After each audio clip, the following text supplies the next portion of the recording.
Hoje quem vai nos brindar é o nosso colega Ale de Paula. Seja bem-vindo, a casa é sua.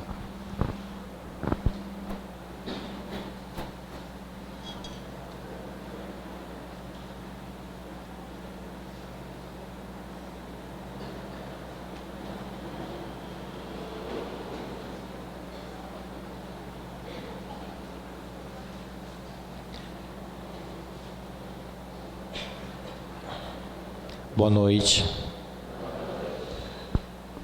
Primeiramente, quero agradecer o convite da casa, em nome da nossa amada Dirce, a oportunidade de nós podermos refletir aqui mais uma vez nessa casa de bênção, e rogo desde já que Jesus nos envolva e nos abençoe hoje e sempre. Hoje trago um tema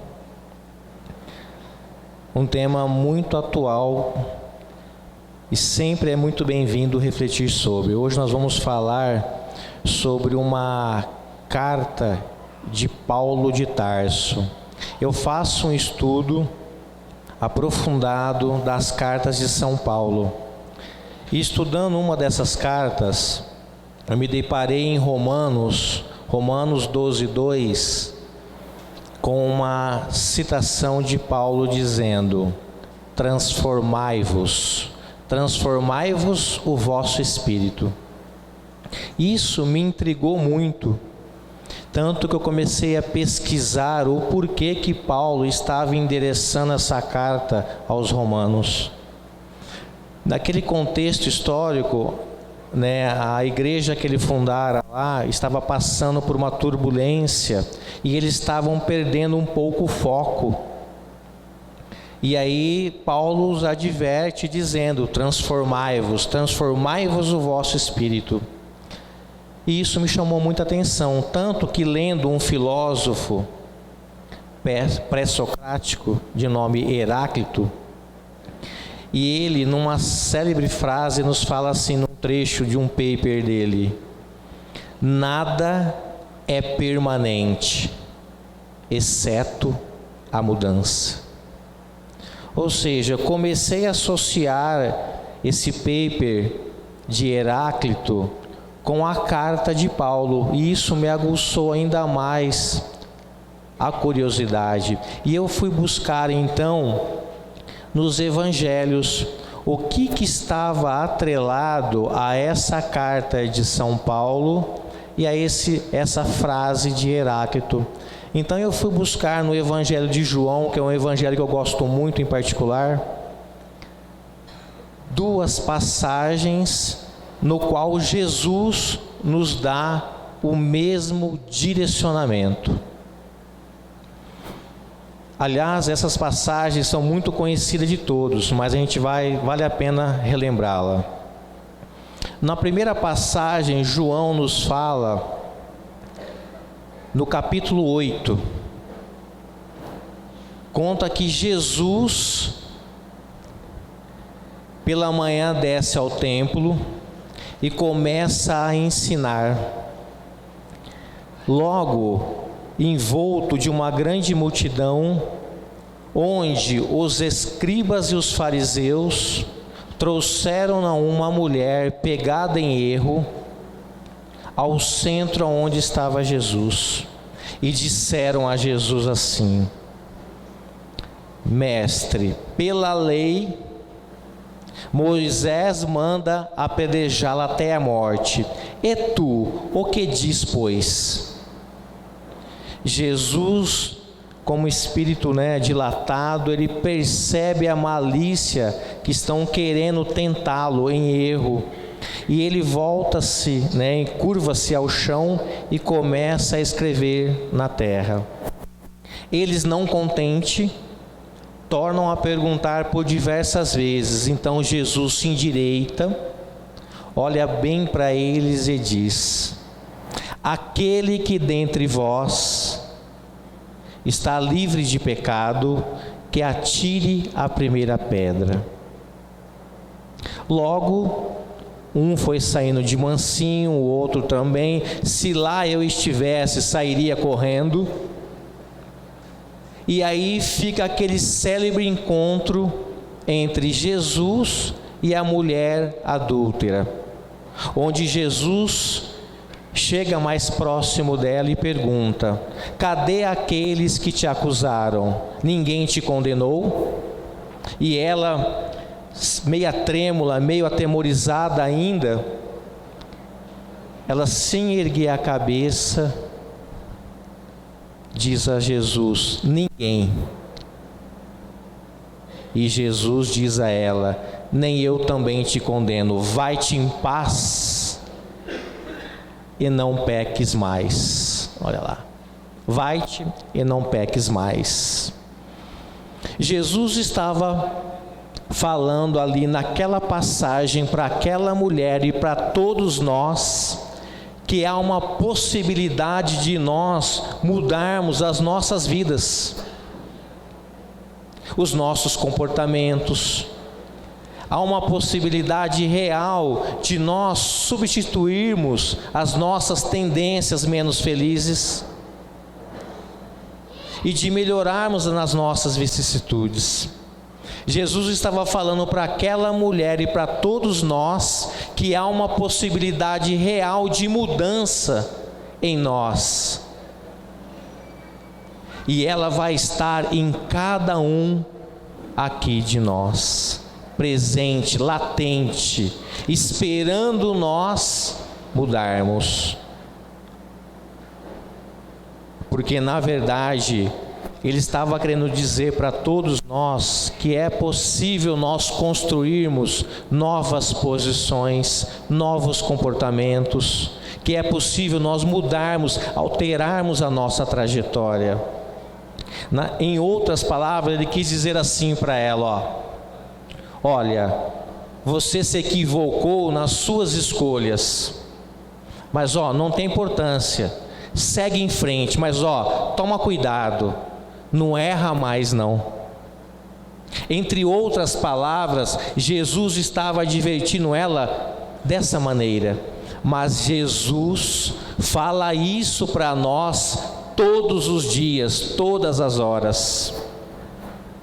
Ele não cansa de falar isso para nós, mas nós, como os irmãos revoltados que somos, insistimos no erro. Numa outra passagem também no Evangelho de João, agora a gente vai recorrer ao capítulo 5, João nos fala de uma outra passagem, onde Jesus estava no templo, só que era um sábado. E sábado para aquela época sempre foi muito conturbado, problemático. Porque no sábado Jesus curava, consolava. Todos que recorriam a ele sempre tinha prontidão em atender. Só que isso era um afronto para as leis da época, porque ele transgredia o 4º mandamento de Moisés. Mas Jesus falava já em Marcos: o sábado foi feito para o homem, não o homem feito para o sábado. E ele passeava pelo templo, perto da porta das ovelhas. Lá havia um tanque de nome Betesda. Esse tanque era como se fosse um recuo de água, como se fosse um lago pequeno, tipo uma piscina tranquila, de águas muito calmas. E lá eles acreditavam, pela cultura da época, que essa água tão tranquila, tão calma, vez ou outra, ela se agitava muito. Tornava-se bem agitada aquelas águas. E eles acreditavam naquela época que quando aquela água era agitada é porque descia um anjo naquelas águas e faziam ela tornar-se agitadas. E aquele que lá estivesse, o primeiro que caísse na água, era curado das suas moléstias, das suas doenças. Então esse tanque, envolto dele, tinha uma imensidão de pessoas com doenças, cegos, surdos, mudos e tantos outros lá, esperando essa água se agitar. E Jesus, caminhando lá próximo à porta das ovelhas, ele encontra um paralítico. E Jesus, com o seu espírito dilatado, conhece que ele era paralítico de berço. Fazia 38 anos que ele era paralítico. E Jesus chega até ele próximo e diz: queres ficar são? Aquele homem se espanta com aquilo, porque ele não conhecia Jesus. E ele volta-se dizendo: Senhor, eu não tenho ninguém que, quando agitada aquelas águas calmas, me coloquem lá primeiro, porque até eu chegar lá, uma multidão já pulou na minha frente. E Jesus olha bem para ele e diz: levanta-te, toma o teu leito e anda. Aqui uma reflexão. Esse paralítico, ele nunca tinha ouvido falar de Jesus. Ele não conhecia Jesus. Como então que se processa esse tipo de ordem? Porque com Jesus era assim, e é assim, sempre muito imperativo.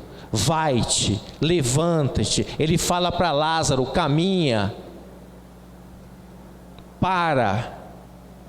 Como que se processa esse tipo de ordem? Aí eu fui buscar uma explicação lógica para isso. No Livro dos Espíritos, na questão de número 274 e 274A, Allan Kardec nos esclarece sobre isso, dizendo assim: há entre as diferentes ordens de espíritos, ele está se referindo à escala espírita, há entre elas uma certa hierarquia de poderes, há subordinado e há autoridade? E os espíritos respondem que sim, muito mais do que nós imaginamos. Há entre os espíritos uma certa hierarquia de poder, que ela é dada através da sua evolução moral, que é irresistível. E na questão 274A, Allan Kardec então pergunta assim: pode um espírito então inferior, no caso daquele paralítico, no caso de todos nós aqui também, se negar a uma ordem de um espírito superior? E os espíritos são muito claros: eu disse irresistível. Ou seja, aquele homem recebeu uma ordem de Jesus sem a mínima chance dele negar, falar não. Claro que Jesus apresentou as suas melhores energias reparadoras para que ele pudesse sair e andar. Então ele pega o leito dele e sai andando. Só que era sábado e ele não podia carregar o seu leito. E os judeus questionam ele: por sabes tu que sábado não pode carregar o seu leito? Por que carrega? Aí ele diz assim: mas aquele homem que me curou mandou eu pegar o leito e sair.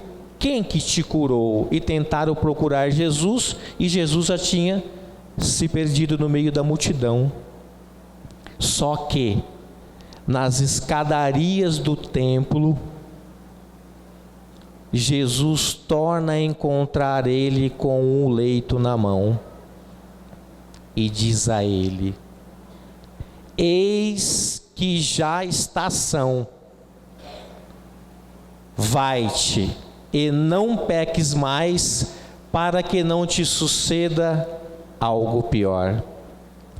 Jesus estava falando para ele que uma importante informação extra além dessa: para que não te suceda algo pior. Ou seja, da onde vem então esse algo pior? Jesus estava falando para ele que o problema que ele tinha físico era vindo de outras vidas. Ele trazia esse débito com ele. Por isso que Jesus o adverte dessa maneira. Sendo que ele era paralítico de berço, como que ele ia ter errado? Sim, em outrora. Mas Jesus fala assim para ele, ó: vai, entre outras palavras, vai, segue teu caminho, ó, mas toma cuidado, você foi curado, mas você sabe da onde que vem o teu erro, só que ó, se você tornar a errar, algo pior vai te acontecer. Entre outras palavras, Jesus estava falando isso para ele. Quantos de nós aqui agora presente, tanto encarnado quanto desencarnados, não trazemos mazelas de outras existências passadas, pretéritas? E quantas vezes Jesus nos fala isso diariamente? Só que nós, como teimosos que somos, muitas das nossas vezes insistimos no erro. Tanto que as nossas causas atuais das aflições são muito maiores. Porque nós às vezes utilizamos o nosso livre-arbítrio de uma maneira equivocada. Mas Jesus, ele jamais pediria algo, tanto aqui quanto aqui, nessas duas passagens, que não fosse algo palpável para nós. Ele jamais pediria alguma coisa que não estivesse ao nosso alcance, porque senão ele não seria Jesus. Ele não seria esse Espírito puro, o governador da terra, o nosso irmão maior, o nosso modelo e guia. Se ele pede isso para nós todos os dias, é porque nós temos isso em nós. Ele jamais colocaria uma cruz muito pesada num ombro frágil. Jamais. Se fizesse isso, ele não seria Jesus.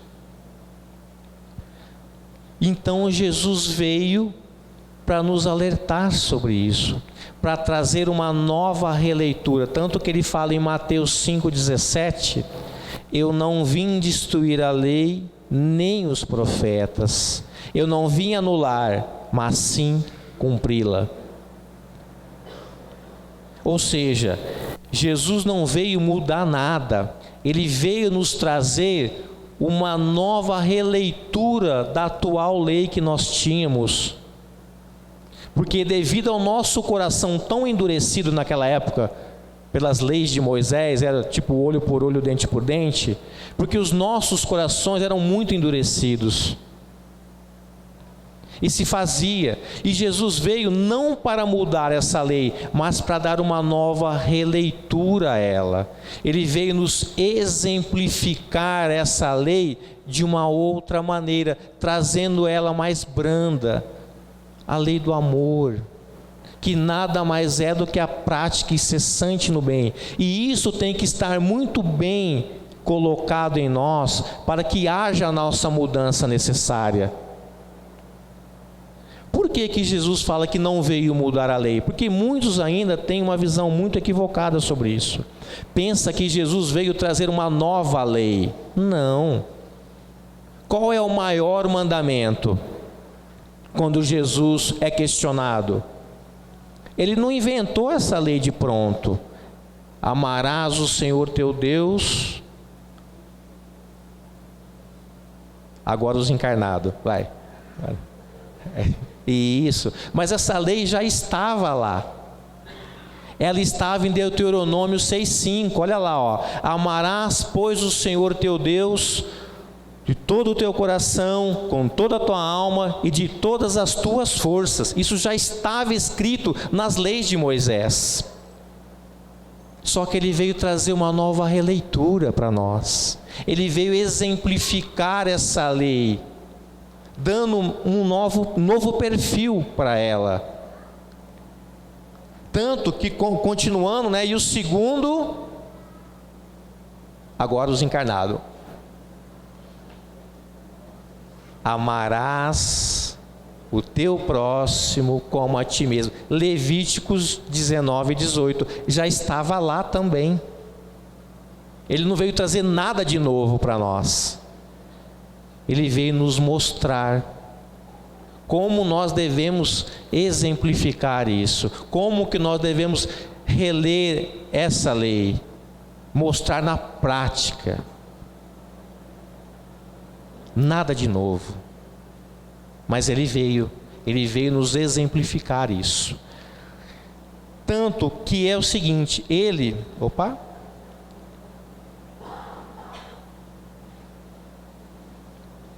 só que Jesus não teve tempo hábil para isso. Ele não teve tempo hábil. Ele queria nos mostrar muito mais coisas, mas não teve tempo para isso. Só que ele falou o seguinte para nós, olha: se você tiver fé do tamanho de um grão de mostarda, vocês poderão fazer muito mais coisas que eu tenho feito. E se tiveres fé do tamanho de um grão de mostarda, você falará: monte, passa daqui para acolá, e ele vai passar. Tanto que ele, já sabendo que talvez não poderia dizer tudo o que era para ser dito, ele em João também nos narra o seguinte, capítulo 14, versículo 16: eu rogarei ao Pai o Consolador prometido, e esse sim ficará convosco para todo sempre. E 10 versículos após, ele diz assim: e aquele Consolador prometido que eu roguei ao Pai, esse sim vos dirá sobre todas as coisas, e vos fará lembrar de tudo aquilo que eu vos tenho dito. Chega entre nós o Consolador prometido, através do nosso mestre lyonês Allan Kardec. E Allan Kardec dispara de pronto: o verdadeiro espírita não é aquele que já chegou ao seu objetivo, mas aquele que seriamente quer atingir. Reconhece-se o verdadeiro espírita pelos esforços que ele emprega para vencer as suas más tendências, as suas vicissitudes. Ou seja, Allan Kardec nos mostra uma doutrina totalmente mutável, totalmente evolucionista, totalmente dinâmica, nos convocando à mudança, à transformação que Paulo pedia aos romanos.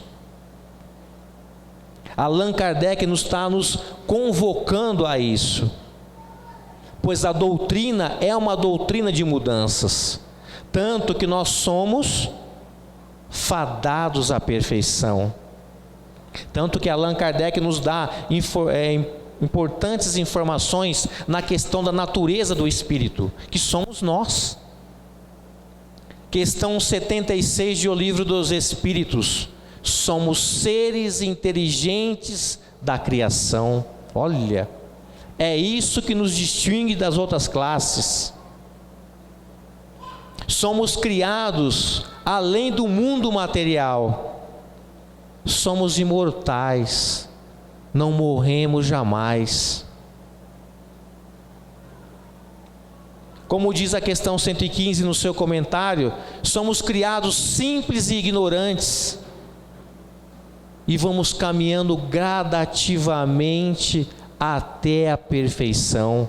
Olha a evolução que ele nos propõe. Criado simples e ignorante, ele não está nos falando da bondade, da justiça de Deus para conosco. E fadados à perfeição nos mostra a bondade de Deus para conosco, pois um dia todos nós chegaremos ao ponto máximo dessa escala. Só que para chegar ao ponto máximo, ele nos oferece uma lei que está ao nosso favor, a lei da reencarnação. Deus a impõe ela para nós com o objetivo de nos tornarmos perfeitos. Ele nos dá ferramentas para isso. Olha que coisa magnífica que é essa doutrina que nos consola e nos impulsiona. Mas Allan Kardec nos dá muito mais ainda informações, agora relacionadas à propriedade. Allan Kardec nos fala uma coisa muito interessante.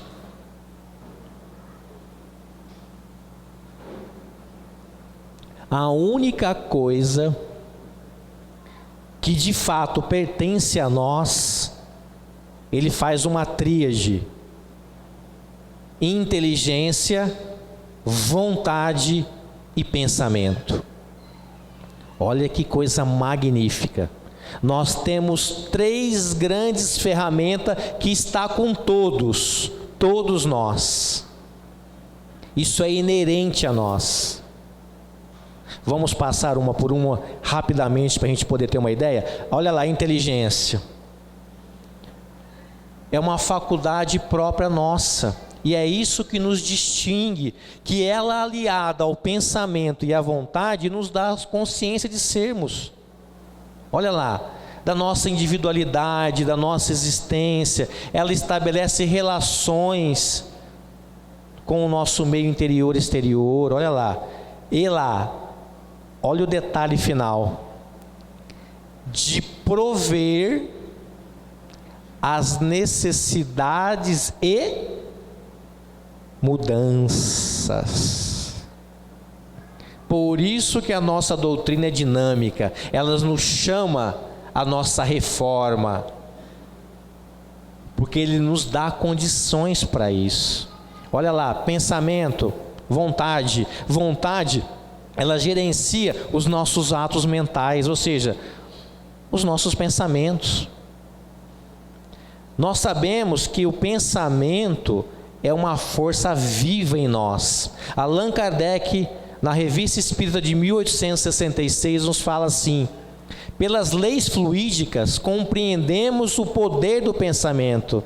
Pelas leis fluídicas conhecemos o poder da oração, que nela nada mais é do que um pensamento dirigido a um objetivo determinado.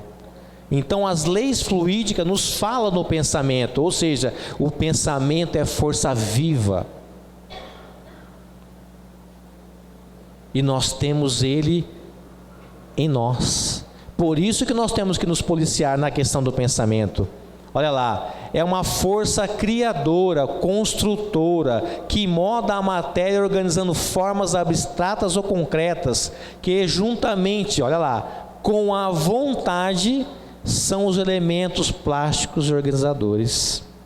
Olha que coisa magnífica que é isso. Então, entre outras palavras, as propriedades que Allan Kardec nos fala, vamos trazer para a nossa realidade. Olha lá, se você não está feliz com a sua vida em algum setor, você tem 3 grandes ferramentas: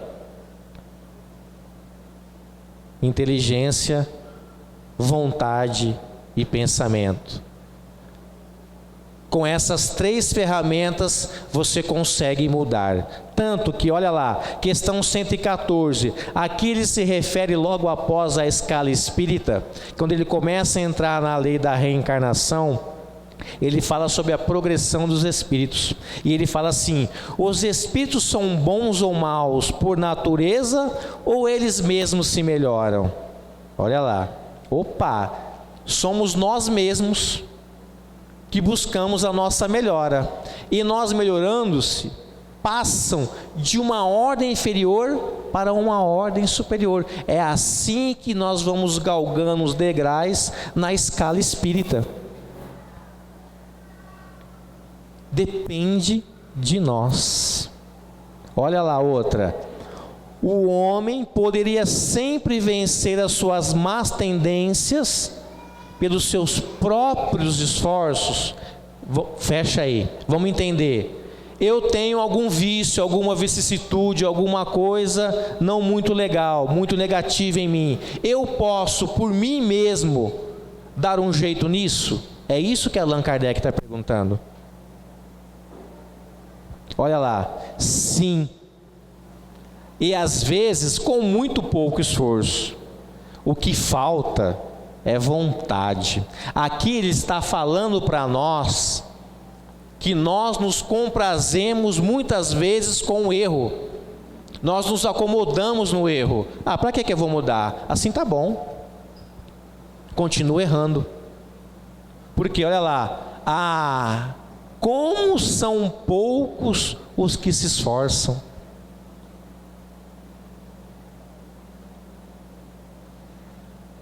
Depende de nós.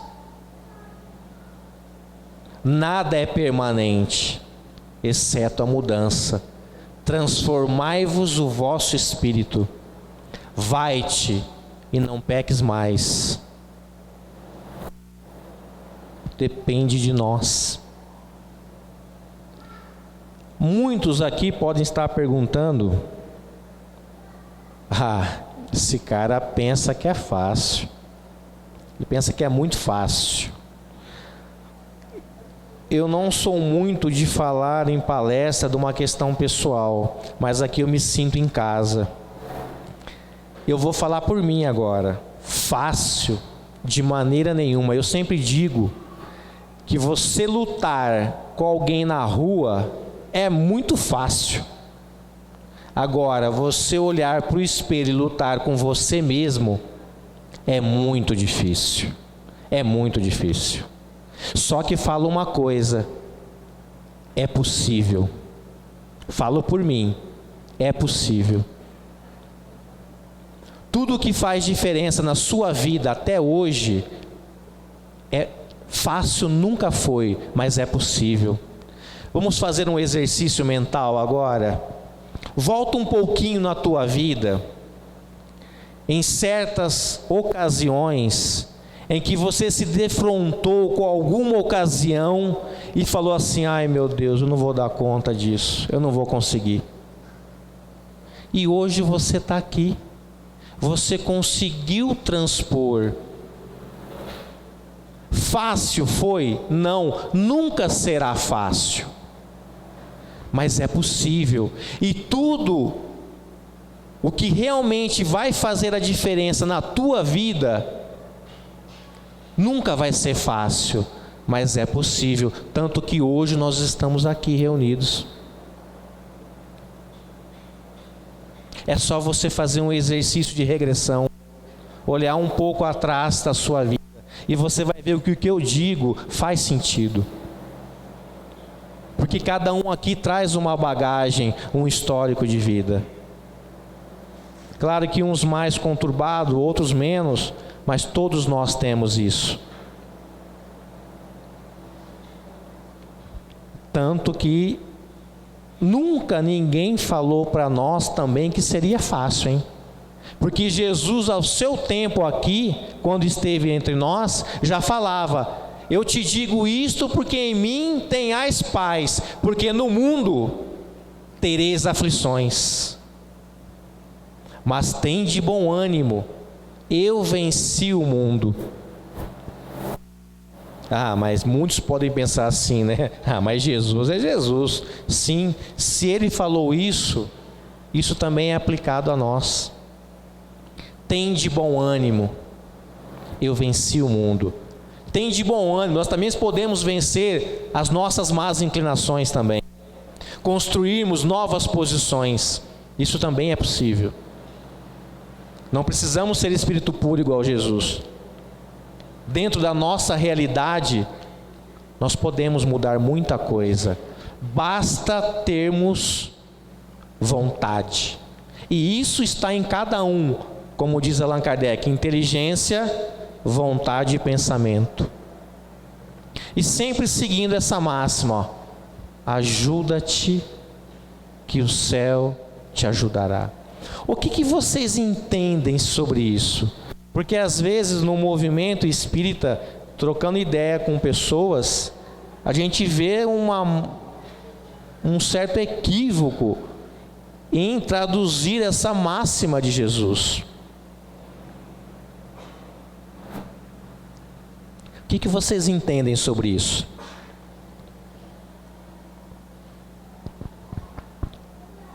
Agora os encarnados, vamos lá. Muita gente tem dificuldade às vezes, ou interpreta de acordo com a sua vontade, né? Eu sempre falo, ser advogado de causa própria é fácil, né? Mas então eu vou ajudar vocês. Eu escutei e vou repassar a todos agora uma informação que vai ajudar nós entendermos essa máxima de Jesus. Jesus estava na região de Cafarnaum. Quando chega até ele estava junto com os seus discípulos, né? Quando chega um emissário trazendo uma mensagem direcionada a Jesus. E o emissário chega até ele e diz: Mestre, Lázaro morreu. Lázaro é muito amigo de Jesus. Só que Jesus, a hora que recebe essa notícia, na hora, ele como espírito dilatado e puro, ele na hora, ele capta isso, e ele vê que não se tratava de uma morte, de fato, e sim de um processo letárgico, que era muito comum na época, tanto que ele fala no Evangelho, Lázaro dorme. Era um processo letárgico, e ele, ciente disso, ele ordena aos discípulos: voltemos aonde está Lázaro. Muitos acharam muito estranho aquilo, mas voltaram com o mestre. Chegando lá onde estava Lázaro, ele é advertido de pronto: mestre, Lázaro morreu há mais de 3 dias. Mas ele, confiante naquilo, leve-me aonde está Lázaro. E levaram. Para a gente entender um pouco melhor agora, vamos voltar no contexto histórico. Naquele tempo não se enterrava igual se enterra hoje, né? Que a gente cava o buraco lá, coloca. Naquele tempo se enterrava em pé. Então eles utilizavam de grutas, cavernas, né? Então eles passavam uma atadura, né? Tipo uma múmia, e colocava a pessoa em pé, e colocava uma pedra gigantesca, né? Uma pedra mestre lá, para lacrar aquela entrada. E tantas outras pedras de menor tamanho, para fechar mesmo. E Jesus chega até lá, com os discípulos, e olha e diz assim: rolem as pedras. E eles começaram a trabalhar, tirando as pedras, e fizeram um esforço hercúleo, tentando movimentar aquele monte de pedras, até que chegou aquela pedra gigantesca, e eles tentaram fazer de tudo para mover aquela pedra, e mal conseguia, até que conseguiram ver uma fresta, abrir uma fresta para que Jesus visse aonde estava Lázaro. E Jesus, chegando de frente àquela fresta, exclama: Lázaro, caminha. Silêncio total. Lázaro saiu caminhando, meio cambaleante, mas saiu. Aqui eu tentei trazer uma ilustração para vocês verem, ó. Jesus clamando por Lázaro e ele saindo meio cambaleante lá. Isso foi uma vitória, e tanto que eles festejaram muito isso. Eles viram naquele exemplo prático que Jesus realmente era o Messias, era o enviado, porque viram operar ali, entre aspas, um milagre. E eles se abraçavam, festejaram, tanto que Jesus ordena que eles pernoitassem ali naquele local. E durante a noite Jesus se afasta para orar, e os discípulos entre eles, trocando ideias ali, surge uma dúvida entre eles. E quando Jesus retorna, ele percebe aquela dúvida que pairava no ar. Um dos discípulos chega até Jesus e diz: Mestre, sua vitória hoje foi muito contundente. Nós vimos na sua pessoa que o Senhor é o enviado, é o Messias. Mas uma dúvida nos assombra.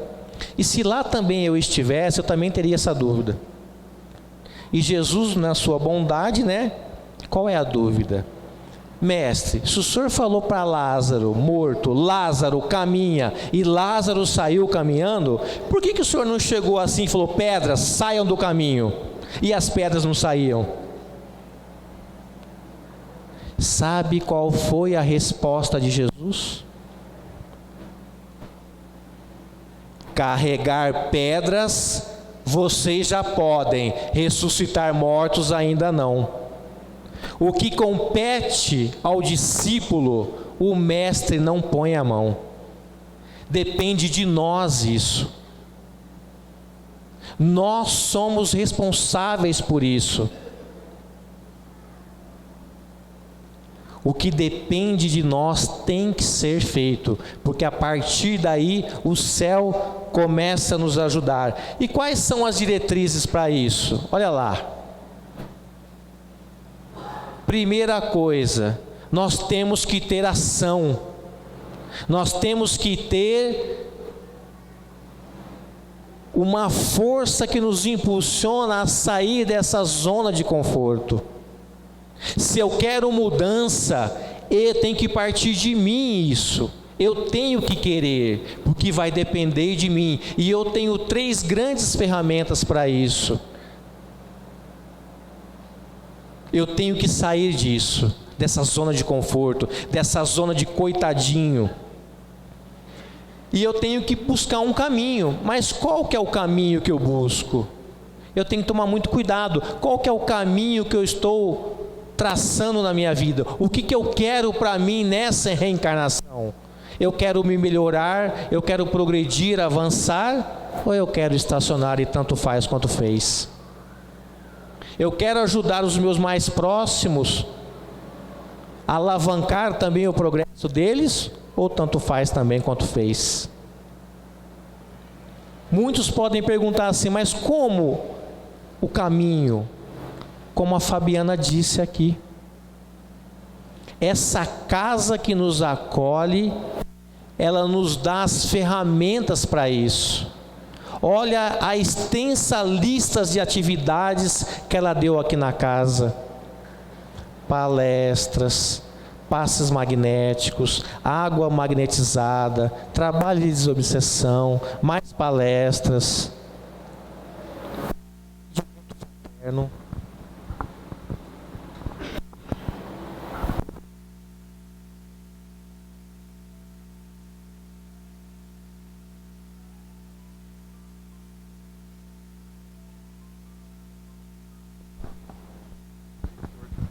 Alô.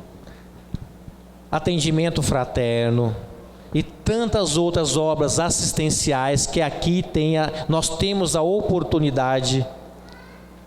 Porque a partir do momento que eu me proponho a isso, eu começo a escolher o caminho certo, eu começo a me mudar. Eu quero mudança, mas eu não quero mudar. Eu preciso mudar isso em mim, através do estudo. Como ela disse, a instrução. O papel primordial das casas espíritas é a instrução. Porque a partir dessa instrução, eu começo a utilizar de maneira mais acertada e menos equivocada o meu livre-arbítrio. E é isso que vai me fazer impulsionar. Porque a luz que vem já dos outros já não me serve mais. Eu tenho que fazer a minha luz. E aqui, nessa casa de bênção, nós temos ferramentas para isso. Pena que muitos de nós ainda estamos aqui nessa zona e achando que ela nos compraz.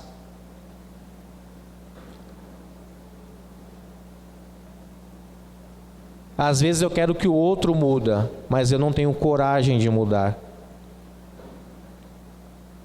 E eu preciso ter isso em mim.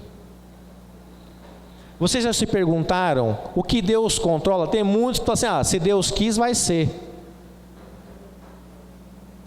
É fácil jogar a culpa nas costas de Deus, né? Vocês já se perguntaram isso?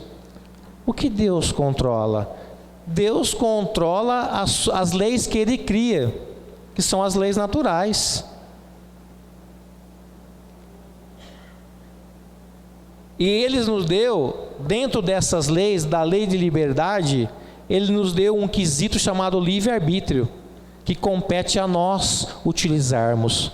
Deus não vai colocar uva na boca de cada um, mas Ele nos deu a parreira baixa para que nós podemos alcançar essas uvas.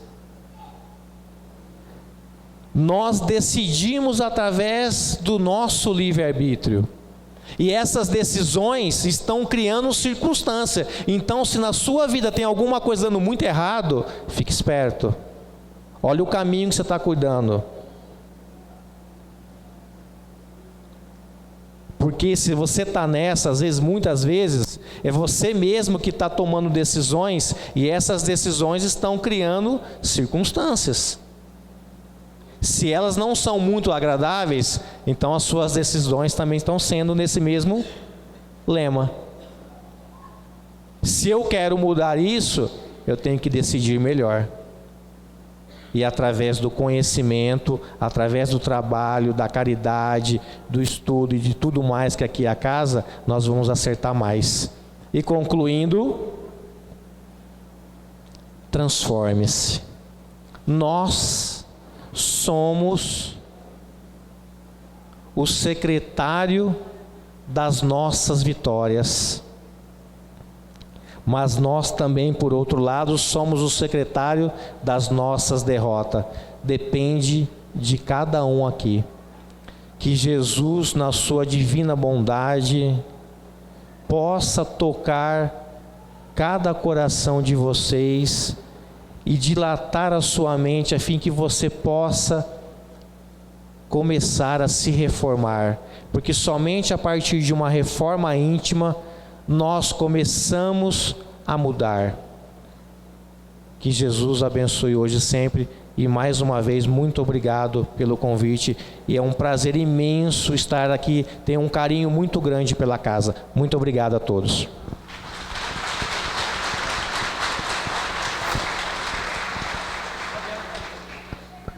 Eu falei nela, ela está chegando.